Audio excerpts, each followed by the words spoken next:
The Traveler's Vacationary, your #7 source for vacation information on the World Wide Web. That's not based on any data or information, I'm just setting goals. So vacations are great.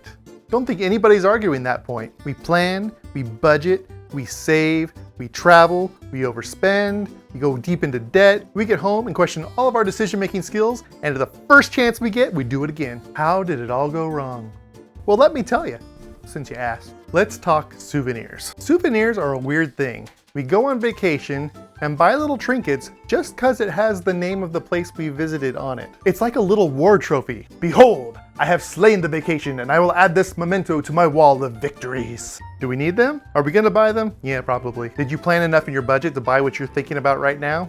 Yeah, probably not. Hotels have gotten out of control with their fees. Listen, hotels, come in close. If you need to raise the amount of the room so that you can make your ends meet, just do it. You don't have to hide the fees on us. It's kind of like you're that one uncle that always has the scheme. He comes and borrows money from you, then the next day he comes back and says, it's gonna cost a little bit more than I thought. Can I have a little more? Be proud of your costs. You call it a resort fee, but you could just make the room cost $180 a night instead of $150 a night. And what's with you guys charging me to park my car? A lot of hotels now are charging to park your car even if you don't bring a car. The average parking fee is $44 per night. Add that to the resort fee and you could just make the room, $224 a night instead of that original $150, that you bragged about online. We're all adults here. You can just charge us what the room costs. Hotels aren't the only ones that want to charge you for parking either. Everybody wants a piece of your money. Bet you didn't plan on that expense. Head to the beach? Pay for parking. Head into the city? Pay for parking. Theme parks, museums, pretty much everybody wants to get a chunk of your money. Did you know that there are several rental car companies out there that limit the number of miles you're allowed to drive? And if you go over those miles, it's a substantial fee. I was the first person to rent a convertible Mustang on one of my recent trips. I got a little suspicious when I was told the keys were in the car. And then when I got down there, one of the attendants had them in his pocket and he kept trying to convince me to take the other convertible. When I arrived to return the car, I was told that I exceeded the amount of miles that I was allowed. Of course, I knew exactly how far I could drive and could show it on a map, so they did take that fee off, but you gotta keep an eye on that, so write down the mileage when you get into the car. By show of hands, who here planned on getting to the hotel and staying in it the entire weekend so you don't have to spend any more money?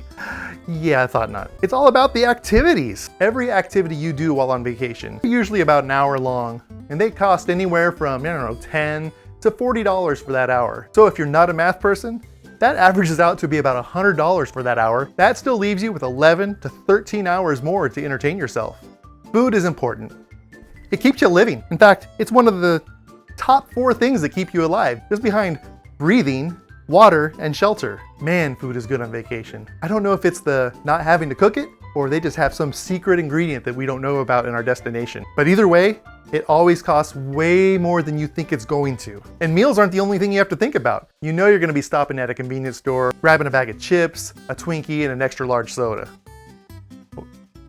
Me. This video is not here to give you tips and tricks to save money. It's just to help you be aware of what the actual cost of a vacation can be. Always add extra money to every category when you're planning your budget. That way when you come home, you can just relax, and not worrying about the bank foreclosing on your home because you went on vacation. I hope you enjoyed this guide to unexpected expenses on vacation. My name is Daniel. This is The Traveler's Vacationary. Subscribe. We're shooting for #7.